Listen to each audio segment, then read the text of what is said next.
മാറുന്ന സ്ത്രീത്വത്തിന് മാറ്റത്തിന്റെ പുത്തൻ കാഴ്ചകളുമായി എത്തുന്ന ലേഡീസ് അവറിന്റെ ഒരു പുതിയ എപ്പിസോഡിലേക്ക് എല്ലാ മാന്യ പ്രേക്ഷകർക്കും സ്വാഗതം.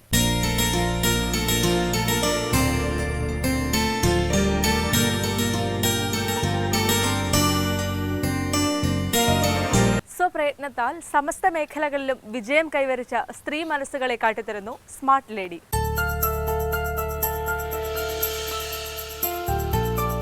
നമസ്കാരം, എൻ്റെ പേര് ലിസ. ഞാൻ പാലക്കാട് ലിസ് ക്രിയേഷൻസ് എന്ന് പറയുന്ന ഒരു ബുട്ടീക്ക് നടത്തി വരികയാണ്.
ഇവിടെ ഞങ്ങൾ കൂടുതലായിട്ടും മെയിൻലി ഞങ്ങൾ ഫോക്കസ് ചെയ്യുന്നത് ലേഡീസിൻ്റെയും കിഡ്സിൻ്റെയും അത് കുട്ടികൾ ഗേൾസ് ആൻഡ് ബോയ്സ് രണ്ടുപേരുടെയും ഡ്രസ്സസ് ഡിസൈനിങ്, സ്റ്റിച്ചിങ് എന്നീ മേഖലകളാണ്. കൂടാതെ ഞങ്ങൾ ഫാബ്രിക് മാനുഫാക്ചറിങ്ങും ഇതിൻ്റെ കൂടെ തന്നെ അതിൻ്റെ പ്രോസസ്സിങ്ങും നോക്കുന്നുണ്ട്. ഞാനൊരു ഫാഷൻ ഡിസൈനറാണ്. BSc കോസ്റ്റ്യൂം ഡിസൈനിങ് കഴിഞ്ഞു. അതിനുശേഷം ഒരു 1 year വർക്ക് ചെയ്തതിന് ശേഷം ഞാൻ പോസ്റ്റ് ഗ്രാജുവേഷൻ NIFT ബോംബെന്ന് പോസ്റ്റ് ഗ്രാജുവേഷൻ കഴിഞ്ഞിട്ടാണ് ഞാനിത് വന്ന് സ്റ്റാർട്ട് ചെയ്യുന്നത്. സ്റ്റാർട്ടിങ്ങിൽ ഞാൻ സ്റ്റാർട്ട് ചെയ്തത് ഗവൺമെൻറ്റിൻ്റെ IIHT എന്ന് പറയുന്ന ഒരു സംരംഭത്തിലാണ് ഞാൻ തുടങ്ങുന്നത്. അവിടെയാണ് ഡിസ്ട്രിക്ട് കോർഡിനേറ്റർ എന്ന് പറയുന്ന ഒരു പോസ്റ്റിലാണ് ഞാൻ വർക്ക് ചെയ്ത് തുടങ്ങുന്നത്. DIC പാലക്കാട് ജില്ലാ വ്യവസായ കേന്ദ്രത്തിലെ DIC എന്ന് പറയുന്ന സെക്ടറിലാണ് എൻ്റെ കരിയർ ഞാൻ സ്റ്റാർട്ട് ചെയ്യുന്നത്. അവിടെ വരുമ്പോഴാണ് ഞാൻ കൂടുതലും ഇതിൻ്റെ ബാക്ക് സ്ട്രീം ഓരോ കാര്യങ്ങൾ, ഫാഷൻ എന്ന് പറയുമ്പോൾ മിയർലി അതൊരു ഗ്ലാമർ മാത്രമല്ല, അതിൻ്റെ പുറകിൽ ഒരുപാട് പേരുടെ അധ്വാനവും ഒരുപാട് പേരുടെ വളരെ കഷ്ടപ്പാട് നിറഞ്ഞ ജീവിതവും ഉള്ള അവരുടെ അധ്വാനത്തിൻ്റെ ഫലമാണ് നമ്മൾ ഈ കാണുന്ന ഫോർഫ്രണ്ടിൽ കാണുന്ന ഗ്ലാമർ എന്ന് ഞാൻ മനസ്സിലാക്കുന്നത് ആ ഒരു പോസ്റ്റിൽ കയറി കഴിഞ്ഞിട്ടാണ്. അവിടെ ഒരു 1 year അവിടെ കൂടുതലും നമുക്ക് ഇൻട്രാക്ഷൻ വരുന്നത് നെയ്ത്തുകാരുമായിട്ടാണ്. ഓരോ റിമോട്ട് വില്ലേജസിലൊക്കെ പാലക്കാട് തന്നെ പല ഏരിയാസിലുള്ള നെയ്ത്തുകാരുമായിട്ട് ഇൻട്രാക്ഷൻ ലഭിക്കും. അവിടെ അവർക്ക് പുതിയ ഡിസൈൻസ് പകർന്നു കൊടുക്കുക. എങ്കിൽ തന്നെ അവർക്ക് കിട്ടുന്ന പ്രോഫിറ്റ് വളരെ തുച്ഛമായ പ്രോഫിറ്റാണ് അവർക്ക് അതിൽ നിന്ന് കിട്ടിക്കൊണ്ടിരിക്കുന്നത്. അതുപോലെ അവരുടെ സ്കൂളിൽ കുട്ടികളെ വിടുക, അതൊക്കെ വളരെ പ്രയാസകരമായ ജോലികളാണ്. പക്ഷേ റീറ്റെയിലേഴ്സിൻ്റെയും ഹോൾസെയിലേഴ്സിൻ്റെയും കയ്യിലേക്ക് അവരുടെ പ്രൊഡക്റ്റ് എത്തുന്നതോടുകൂടി സംഭവം വളരെ വ്യത്യസ്തമാകും. അത് വളരെ കോസ്റ്റ്ലി ആയിട്ടുള്ളൊരു പ്രൊഡക്റ്റായി മാറുകയും അത് വലിയ വില അതിന് കൊടുത്തിട്ടാണ് നമ്മളൊക്കെ ഓരോരുത്തരും അത് വാങ്ങുന്നത് ഓരോ ഷോപ്പിൽ നിന്ന്. അപ്പോൾ അതിനൊരു മാറ്റം വരണം എന്നുള്ള ഒരു ചിന്തയാണ് എൻ്റെ ഈ സംരംഭം ലിസ് ക്രിയേഷൻസ് എന്ന് പറയുന്ന സംരംഭം തുടങ്ങാൻ ഇടയാക്കി തീർത്തത്. അതൊരു വളരെ ബോൾഡായിട്ടുള്ളൊരു സ്റ്റെപ്പായിരുന്നു. കാരണം ഒരു സെൻട്രൽ ഗവൺമെൻറ് ജോബ് റിസൈൻ ചെയ്തിട്ട് ഇങ്ങനെയൊരു സ്ഥാപനം തുടങ്ങുക എന്ന് പറയുമ്പോൾ അതൊരു റിസ്കി ഗെയിമാണെന്ന് അറിയാമായിരുന്നു. എങ്കിലും ഫാമിലിയുടെയൊക്കെ വളരെ സപ്പോർട്ടുണ്ടായിരുന്നു. ഒരു മിഷനും ഒരു കട്ടിംഗ് ടേബിളുമാണ് ഇത് കഴിഞ്ഞ് ഞാൻ പുറത്തിറങ്ങിയപ്പോൾ എൻ്റെ ഫാദർ എനിക്ക് തന്നത്. ജോലി റിസൈൻ ചെയ്യുകയാണെങ്കിൽ അതുകൊണ്ട് സ്റ്റാർട്ട് ചെയ്യണം, അതിലാണ് എൻ്റെ ബേസ്. കൂടുതലും ആളും ഒരു സെൽഫ് മെയ്ഡ് മാനാണ്. അപ്പം അതിൽ നിന്നാണ് ഞാൻ എൻ്റെ ഒരു മിഷനും ഒരു കട്ടിംഗ് ടേബിളും ഒരു ടൈലറും കൊണ്ടാണ് ഞാൻ ഈ ലിസ് ക്രിയേഷൻസ് എന്ന് പറഞ്ഞ സ്ഥാപനം തുടങ്ങിയത്. ഇന്നിപ്പോൾ ഒരുപാട് പേർക്ക് ജോലി കൊടുക്കാൻ പറ്റുന്ന ഒരു സ്ഥാപനമായിട്ട് ഇത് വളർന്നു വന്നു എന്നത് എനിക്ക് വളരെ അഭിമാനത്തോടു കൂടി തന്നെ ഇന്ന് നിങ്ങളോട് പറയാൻ സാധിക്കും.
ഇത് എൻ്റെ മാത്രമല്ല, എന്നെപ്പോലെ ഒരുപാട് സംരംഭകർ വർക്ക് ചെയ്യുന്നുണ്ട്, പല പല മേഖലകളിൽ വർക്ക് ചെയ്യുന്നുണ്ട്. ടെക്സ്റ്റൈൽ ആണെങ്കിലും ചെറിയ ചെറിയ സംരംഭങ്ങളാണെങ്കിലും വർക്ക് ചെയ്യുന്ന ഓരോ ലേഡീസിനുമുള്ള ഒരു മോട്ടിവേഷനായിട്ട് തന്നെ എനിക്കിത് പറയാൻ പറ്റും.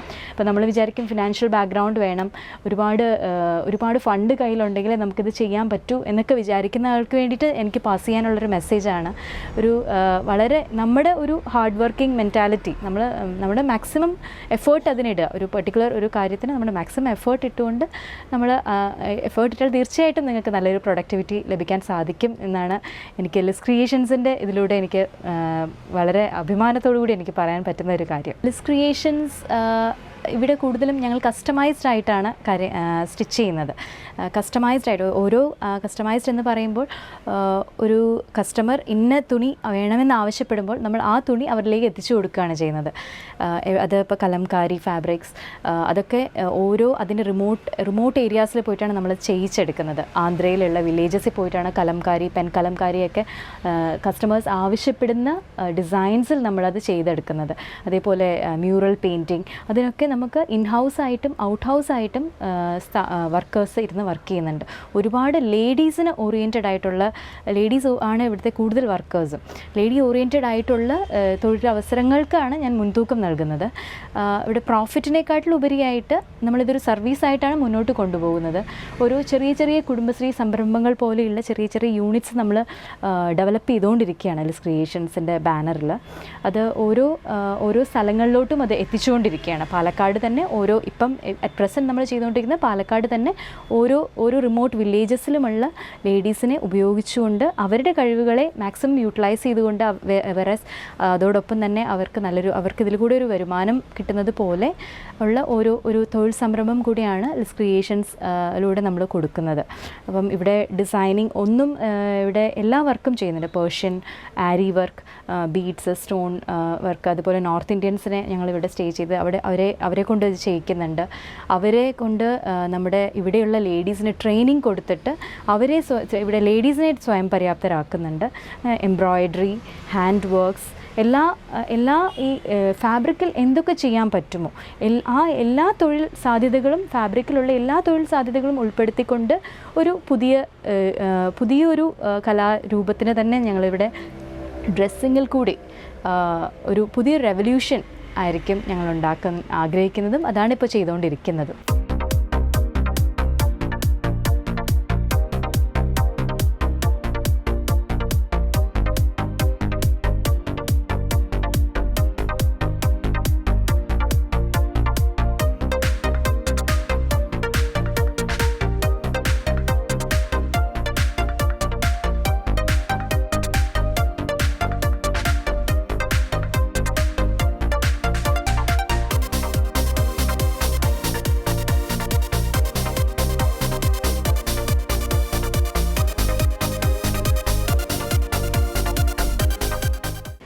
ഞാൻ മുമ്പ് പറഞ്ഞല്ലോ, ഇതൊരു സർവീസ് മേഖലയാണ്. അപ്പോൾ സാറ്റിസ്ഫാക്ഷൻ നമുക്കെപ്പോഴും ഒരു 99% വരെ ഒരു സാറ്റിസ്ഫാക്ഷൻ നമുക്ക് പ്രോമിസ് ചെയ്യാൻ പറ്റും. പിന്നെ ഇവിടെ ഞങ്ങൾ കൂടുതലായിട്ടും ശ്രദ്ധ കേന്ദ്രീകരിക്കുന്നത് ഇവിടെ കയറി വരുന്ന ഓരോ കസ്റ്റമേഴ്സും ഇവിടെ ഞങ്ങൾക്കൊരു അഡ്വർടൈസ്മെൻ്റ് ഇല്ല.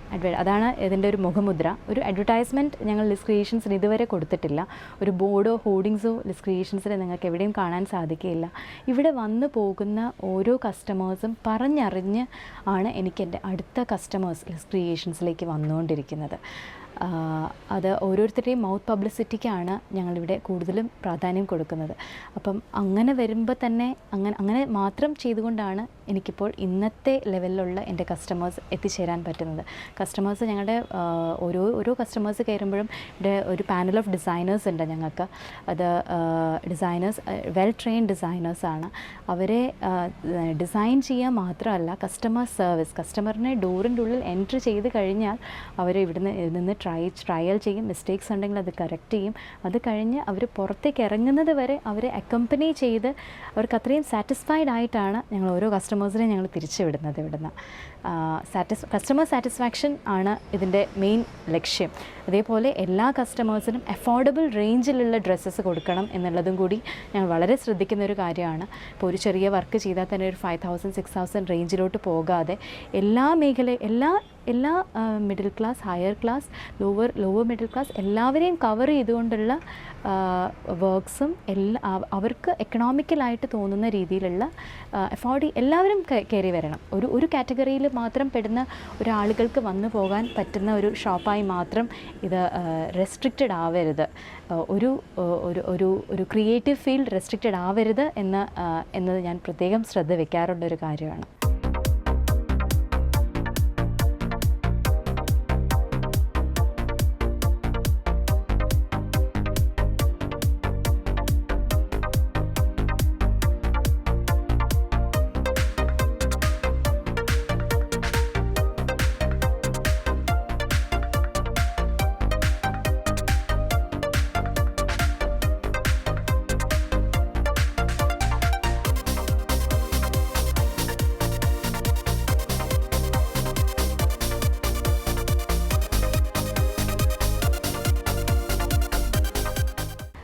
ഇവിടെ രണ്ട് മൂന്ന് സെഗ്മെൻറ്റ്സ് കഴിഞ്ഞിട്ടാണ് ഇവിടെ നമുക്ക് കസ്റ്റമറിലേക്ക് ഞങ്ങൾ സാധനം എത്തിക്കുന്നത്. ഒന്ന്, കസ്റ്റമർ കയറി വന്നു കഴിഞ്ഞാൽ ഉടനെ അവരെ ഏത് ഡിസൈൻ വേണം അത് നമ്മൾ സ്കെച്ച് ചെയ്ത് കൊടുക്കും. സ്കെച്ച് ചെയ്ത് അതിൽ എന്തൊക്കെ കളേഴ്സ് അല്ലെങ്കിൽ എന്തൊക്കെ സാധനങ്ങൾ യൂസ് ചെയ്യണം, അവരുടെ കോംപ്ലക്ഷൻ എന്തൊക്കെ ചേരും അല്ലെങ്കിൽ എന്തൊക്കെ ചേരില്ല എന്നുള്ള അഡ്വൈസസ് നമ്മൾ കൊടുക്കും. ഇൻക്ലൂഡിങ് ഹെയർ സ്റ്റൈലിംഗ് നമ്മൾ അവർക്ക് അഡ്വൈസ് ചെയ്ത് കൊടുക്കാറുണ്ട്. അതേപോലെ അത് ചെയ്ത് ഹെയർ സ്റ്റൈലിംഗ് എല്ലാം സെറ്റ് ചെയ്ത് കഴിഞ്ഞിട്ട് നമ്മൾ സ്കെച്ച് ചെയ്യുന്ന പാറ്റേൺ ഇതിൽ നമ്മൾ കട്ടറിന് പറഞ്ഞു കൊടുക്കും. അതേ ഡിസൈനർ തന്നെ കട്ടേഴ്സിന് പറഞ്ഞു കൊടുക്കും. സ്റ്റിച്ചിങ് കഴിഞ്ഞാൽ ഉടനെ തന്നെ ഒരു ക്വാളിറ്റി ചെക്കിംഗ് എന്ന് പറഞ്ഞൊരു സെക്ഷൻ ഇവിടെയുണ്ട്. ക്വാളിറ്റി ചെക്കിങ്ങിൽ എന്തെങ്കിലും കറക്ഷൻസ് ഉള്ളതെല്ലാം വിഷ്വലി കണ്ടുപിടിക്കാൻ പറ്റുന്ന എല്ലാ കറക്ഷൻസും ക്വാളിറ്റി ചെക്കിംഗ് സെക്ഷനിൽ ഞങ്ങൾ കറക്റ്റ് ചെയ്തിരിക്കും. അതുപോലെ ട്രെയിനി ഡിസൈനേഴ്സ് ഉണ്ട് ഇവിടെ. ഓരോ കോളേജസിൽ നിന്നും നമ്മൾ ട്രെയിനി ഡിസൈനേഴ്സ് ഇവിടെ ട്രെയിനിങ് സെക്ഷൻ വരാറുണ്ട്. അപ്പം അവരുടെയും ഒരു സൂപ്പർവിഷനിങ് ലാസ്റ്റ് സെഷൻ ആകുമ്പോഴത്തേക്കും അവരുടെയും ഒരു സൂപ്പർവിഷൻ ഓരോ ഡ്രസ്സിലും അവരുടെ പ്രത്യേക ശ്രദ്ധ ലാസ്റ്റ് സെക്ഷനിലും കേന്ദ്രീകരിച്ചിട്ടാണ് ഓരോ പ്രൊഡക്റ്റും ഇവിടുന്ന് പുറത്തിറങ്ങുന്നത്. പാക്കിംഗ് സെക്ഷനിലോട്ട് അത് കയറുന്നതേ ചെക്കിംഗ് സീൽ കഴിഞ്ഞിട്ടാണ് പാക്കിംഗ് സെക്ഷനിലോട്ട് അത് കയറി വരുന്നത്. അതുകൊണ്ട് തന്നെ നമുക്കൊരു 99% ക്വാളിറ്റി നമുക്ക് എൻഷുർ ചെയ്യാൻ പറ്റും. ക്വാളിറ്റി ത്രെഡ്സ്, അതേപോലെ കളർ സ്പ്രെഡ് ചെയ്യാത്ത ത്രെഡ്സ്, അതൊക്കെ യൂസ് ചെയ്യുന്നതിലും അതിൻ്റെ സെലക്ഷൻ്റെ കാര്യത്തിലും ഒരു സെപ്പറേറ്റ് സെക്ഷൻ തന്നെ നമ്മളത് രൂപീകരിച്ചിട്ടുണ്ട്. അതിൽ വളരെയധികം ശ്രദ്ധ കേന്ദ്രീകരിക്കുന്നുണ്ട്.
ഇതിലേക്ക് ഇറങ്ങിയപ്പോൾ വിജയം ലക്ഷ്യമാക്കിക്കൊണ്ടല്ല സത്യം പറഞ്ഞാൽ ഇറങ്ങിയത്. ഇതൊരു പാഷനായിരുന്നു. ചെറുപ്പം മുതൽ തന്നെ എനിക്ക് ഡിസൈനിങ് എൻ്റെ ഒരു പാഷനായിരുന്നു. വളരെയധികം ഇഷ്ടപ്പെട്ട് ഞാൻ ജോയിൻ ചെയ്ത ഒരു ഫീൽഡാണിത്.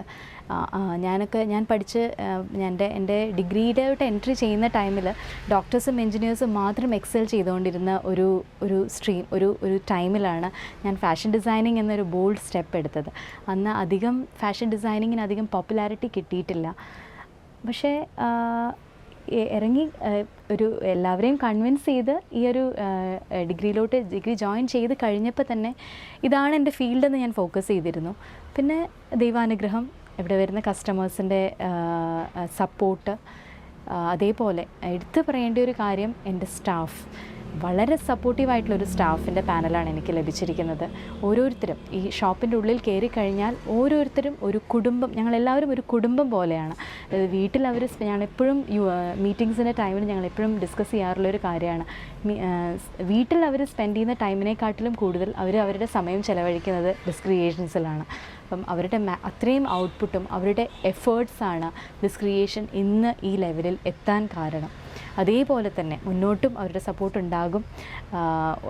അവരെപ്പോലെ ഒരു 100 കണക്കിന് ആളുകളെ ഞങ്ങളുടെ ടീമിലോട്ട് ജോയിൻ ചെയ്തുകൊണ്ട് പുതിയ പുതിയ വെഞ്ചേഴ്സ് തുടങ്ങാനാകും എന്ന് തന്നെയാണ് ഞാൻ വിശ്വസിക്കുന്നത്.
ഫാമിലി വളരെ എടുത്തു പറയേണ്ട ഒരു കാര്യമാണ്. കാരണം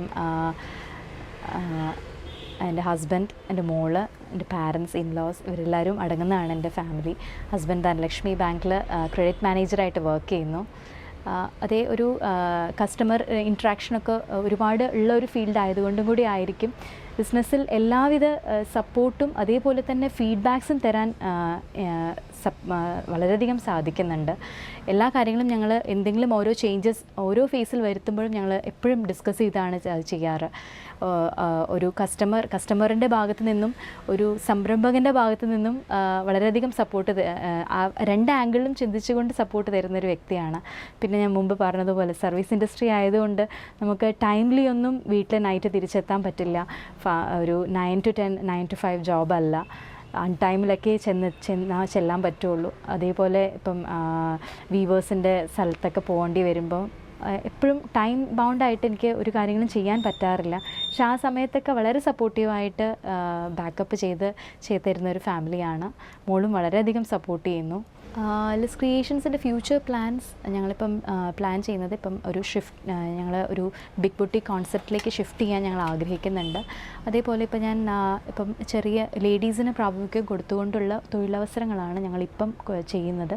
അതേപോലെ തന്നെ അതിനെ ചെറിയ എല്ലാവരും കടയിൽ ഷോപ്പിൽ വന്ന് വർക്ക് ചെയ്യുക എന്നുള്ളത് വളരെ ലിമിറ്റഡായിട്ടേ എല്ലാവർക്കും സാധിക്കുന്ന ഒരു കാര്യമേ ഉള്ളൂ.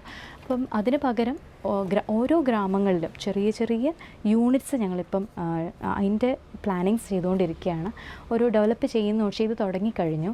ഓരോ യൂണിറ്റ്സ് ചെറിയ യൂണിറ്റ്സ് ജില്ലാ വ്യവസായ കേന്ദ്രത്തിൻ്റെയൊക്കെ സപ്പോർട്ടോട് കൂടി ചെറിയ യൂണിറ്റ്സ് സ്ഥാപിച്ച് അതിൽ രജിസ്റ്റർ ചെയ്തിട്ടുള്ള ലേഡീസ് എല്ലാവരെയും കൂടി കോർത്തിണക്കി അവർക്കൊരു സ്പെഷ്യൽ ട്രെയിനിങ് കൊടുത്തുകൊണ്ട് ഓരോ ഡിസൈനേഴ്സിനെയും ഇതിൻ്റെ ഒരു ചെറിയ യൂണിറ്റിൻ്റെ ഒരു ഡിസൈനേഴ്സിനെ വെച്ച് അവിടെ നിന്ന് ഡിസൈൻസ് ഡെവലപ്പ് ചെയ്ത് മെയിൻ യൂണിറ്റിലേക്ക് കൊണ്ടുവരിക എന്നുള്ളൊരു പ്ലാൻ ഞങ്ങളിപ്പോൾ രൂപീകരിച്ചുകൊണ്ടിരിക്കുകയാണ്. അത് സക്സസ്ഫുൾ ആകും എന്ന് തന്നെയാണ് എൻ്റെ വിശ്വാസം. 2017 എൻഡോടുകൂടി കൗമുദി ചാനലിലേക്ക് തന്നെ അതിൻ്റെ വലിയൊരു ബാനറുമായിട്ട് എനിക്ക് വരാൻ സാധിക്കും എന്ന് ഞാൻ വിശ്വസിക്കുന്നു.